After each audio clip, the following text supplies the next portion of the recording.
તો અનેક મહત્વપૂર્ણ અપડેટ અત્યારે હાલ સામે આવી રહી છે તેની પર નજર કરીએ તો નીટની પરીક્ષામાં કથિત ગેરરીતિ મામલે નોટિસ પાઠવવામાં આવી છે નીટની પરીક્ષામાં ગેરરીતિ મામલે નોટિસ પાઠવવામાં આવી છે national testing એજન્સીને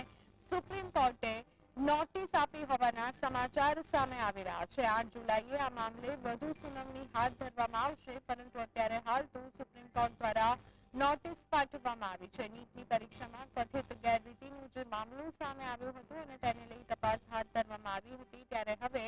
national testing એજન્સીને supreme કોર્ટે નોટિસ આપી હોવાના સમાચાર અત્યારે હાલ સામે આવી રહ્યા છે નીટને લઈ અને આખું કૌભાંડ જે સામે આવ્યું હતું ત્યારે તેને લઈ અને તપાસનો ધમધમાટ થયો હતો બાદ સુપ્રીમ કોર્ટ સુધી પહોંચી હતી અને નીટ પરીક્ષામાં ગેરરીતિ મામલે હવે અત્યારે હાલ નોટિસ પાઠવવામાં આવી છે સુપ્રીમ કોર્ટ દ્વારા નોટિસ પાઠવવામાં આવી છે નેશનલ ટેસ્ટિંગ એજન્સીને સુપ્રીમ કોર્ટે નોટિસ આપી હોવાના સમાચાર સામે આવી રહ્યા છે